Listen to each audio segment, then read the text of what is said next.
8 বছর ধরে খেলছেন ঢাকা প্রিমিয়ার লিগ, তবে এমন অলমমধুর অভিজ্ঞতা পাননি আগে। নিজের ব্যাট এসেছে অথচ নাইম শেখের দল প্রাইম ব্যাংক জায়গা করে নিতে পারেনি সুপার লিগে। তাতে সপ্তাহ দুয়েকের বিশ্রাম মিলেছে। অবশ্য ব্যস্ত সূচির আগে যাকে দেখছেন সাপে বর। সামনেই এ দলের সিরিজ, এরপর শ্রীলঙ্কার বিপক্ষে পূর্ণাঙ্গ সফর। ঘরোয়া লিগের ফর্মের বিবেচনায় রঙিন পোশাকে প্রত্যাবর্তনের অপেক্ষায় নাইম শেখ।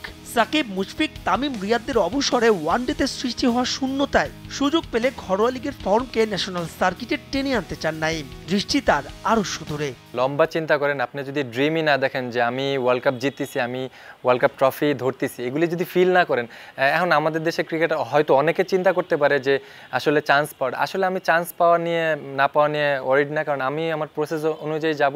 যখন অপরচুনিটি আসবে আমি 100% চেষ্টা করব। আমি চিন্তা করি যে আমরা বাংলাদেশ টিম কীভাবে চ্যাম্পিয়ন হবো, এই চিন্তা করতেছি যে আমি যে মাইন্ড সেট আপে এখন খেলতেছি, সবাই সবার মতন করে মাইন্ড সেট আপ রাখতেছে, কার কাছ থেকে কি শেখা যায়। প্রাণ সসের মাখামাখি টেস্ট নুডলসকে করে তোলে আরো ইয়ামি, আরো জোস। প্রাণ সস, সসের বস।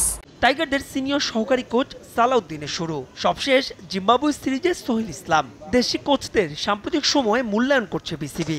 নাইমের মতে ক্রিকেটারদের হাতের তালুর মতোই চেনায়, যা তাদের জন্য আশীর্বাদ। এরা ছোটবেলা থেকে কিন্তু আমাদের দেখতেছে, এরা কিন্তু আমাদের দেখলেই বুঝে যে ওর আসলে এখন কি প্রয়োজন, ওর কি গ্রো আপ করা উচিত। তো এইরকম যখন বড় বড় কোচরা যখন চোখের সামনে এত রকমের কোচিং মেথড এদের কাছে থাকে, এদের কাছে নলেজ নেওয়া ছাড়া আমি মনে করি যে এটা আমাদের জন্য অনেক বড় অপরচুনিটি। এরা নট অনলি আমার ব্যাচ, আপনি সিনিয়র প্লেয়ারদের দেখবেন যে এরা এদের ফাহিম স্যার, সালাউদ্দিন স্যার, সুন স্যার, এদের কাছ থেকে নেওয়ার চেষ্টা করছে।